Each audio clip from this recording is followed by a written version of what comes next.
Margaret awoke, startled, a cold sweat clinging to her. She gathered her thoughts.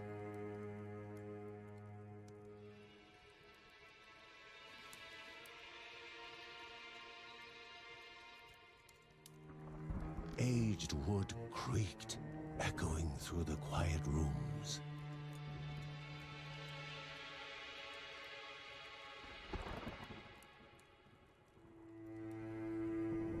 Near the house stood a shrine to Rhea Dana, goddess and daughter of the land, of Rhea and a being of comfort.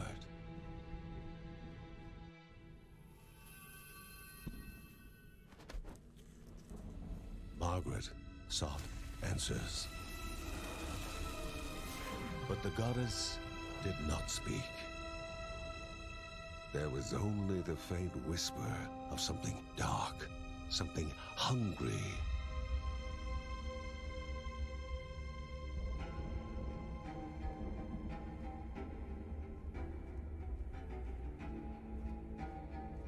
The old seer's bones felt the weight of their age as she climbed.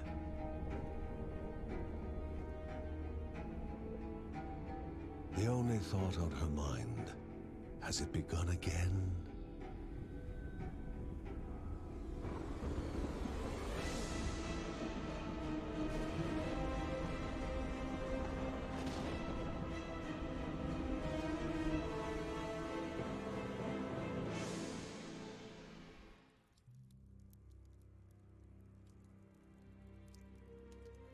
John's mission would be a simple one. He was to investigate Rhea's greatest shrine. His mother presented him with a fresh divinity shard.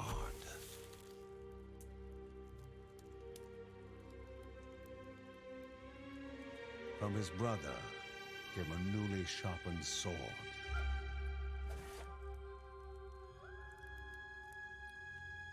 His wife gave him a kiss, and his daughter's hugs were full of reason to return home safe.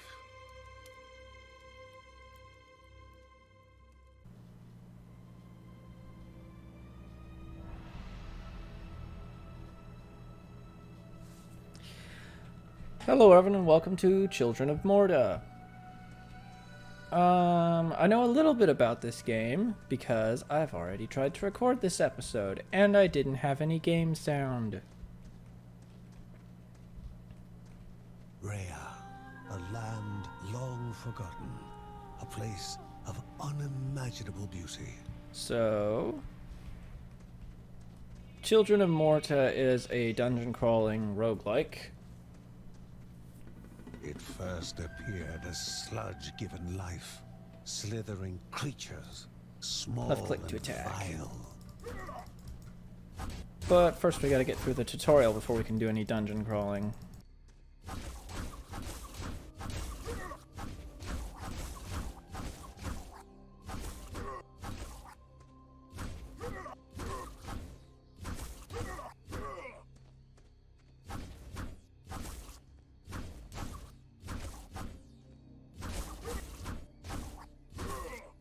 I'll do my best not to talk over the narrator, because I love the way he sounds.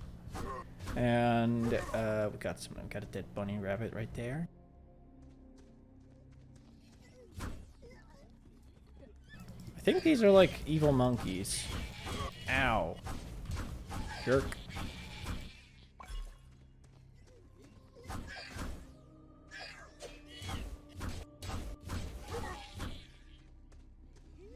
Good thing my sword has a wide arc.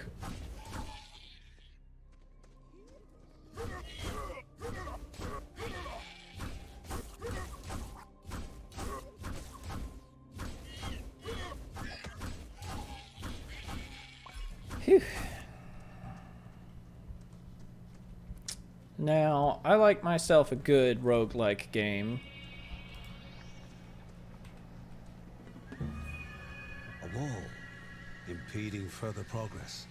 A battle was certain. I've been known to play quite a few on the channel in the past.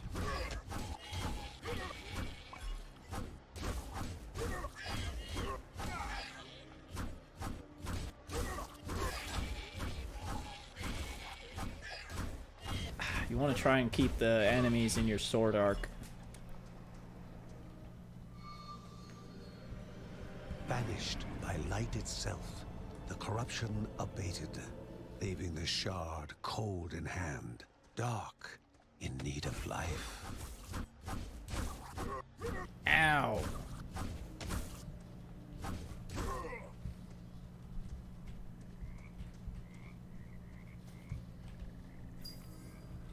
The shard grew warm, humming softly from the harnessed Okay, energy. Atar's ignition. I cannot speak. Before him was now one more dangerous than those that came before. Ah, okay, he doesn't get stun locked. Skill point.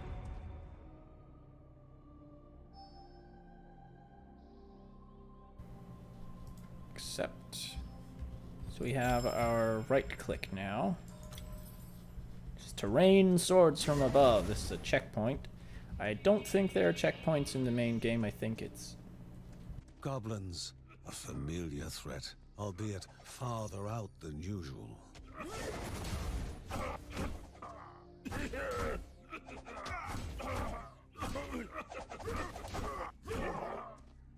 Hey, Brain, you know we got a shield, right? It's over this way. Actually, I think this is the right way. Inherently violent and ill-bathed, the goblins were an unfocused but constant threat. I think this was just more time for the narrator to talk, which is perfectly okay.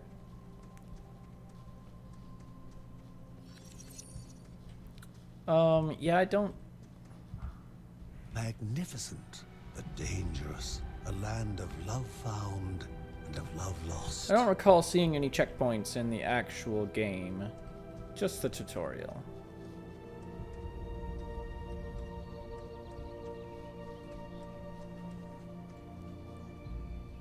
Before him was sacred ground, left untouched in days gone by. Remaining calm and collected, the shock of his heart-skipping beats was concealed in expert fashion. Before him stood Linda, his eldest daughter, with bow and quiver at the ready, determined to do her part.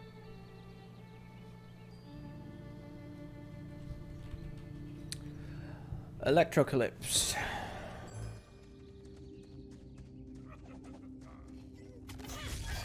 Yes, I activated it already. Silly game, when I get new buttons, I push them. So, this, you can do a two-player co-op experience. I don't think it's available online. Before the Guardians were not beasts feeding, but monsters consuming, destroying others. They corrupted and distorted, creating even more hungry husks.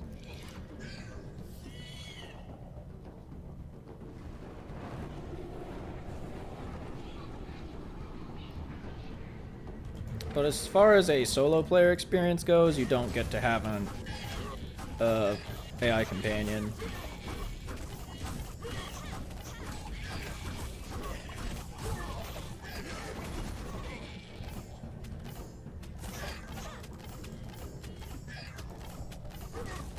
Other characters are just playable.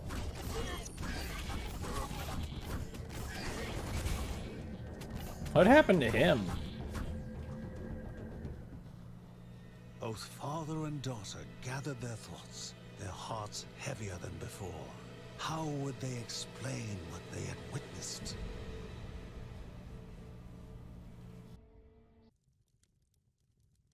The ancient tree had been cut down. Together, father and daughter described the horror, the creatures dripping with decay that slithered into bodies stuck between life and death to bolster their ranks. Grandma Margaret confirmed what they all feared. It was the corruption, a cruel entity spoken of only with hushed voices, an ocean of darkness that flowed from the top of Mount Morta. And the Bergsons' duty was to stand against this devouring deluge of death. Kevin was also eager to do his part in the family's fight, especially when his older brother Mark was off somewhere. He was as much a guardian of their mountain home as any of them. She stood. If they were to reach the summit and destroy this evil, as the Bergsons of old had done in the past, they would need the assistance of the sanctuary.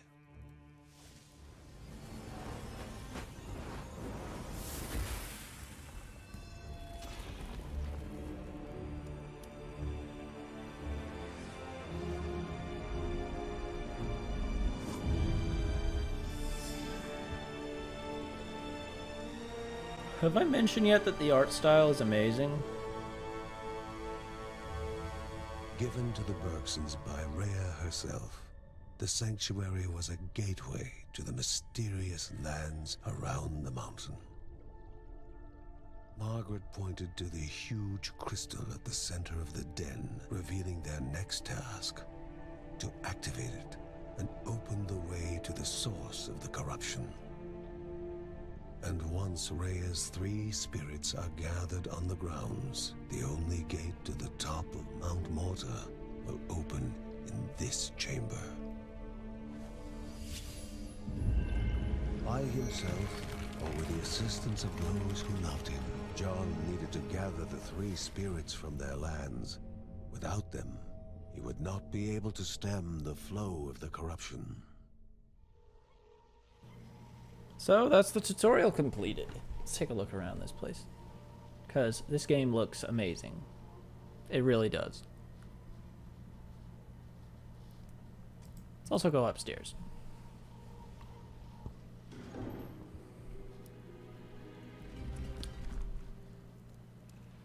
Let's just show off their house, because this place is awesome.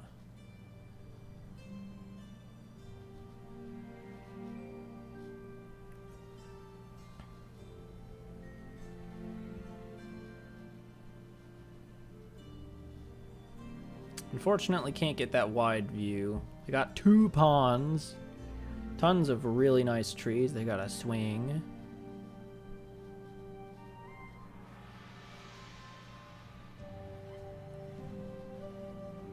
And then every now and then you can run around and watch them talk and stuff.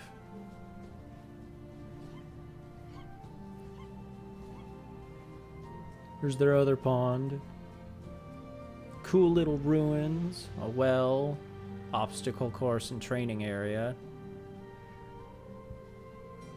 Also, one of my favorite things is that their family has been at this for apparently a very long time. Like generations and generations, but they're just called the Bergsons, which is such a normal name. I don't know. I found that to be funny. I'm gonna call it for this first episode. We'll go into our first dungeon crawl in the next one. I hope you enjoyed, and I'll see you in the next video. Thanks so much for watching. You can check out some of my other videos on the right, and if you'd like to follow my content, be sure to click that subscribe button.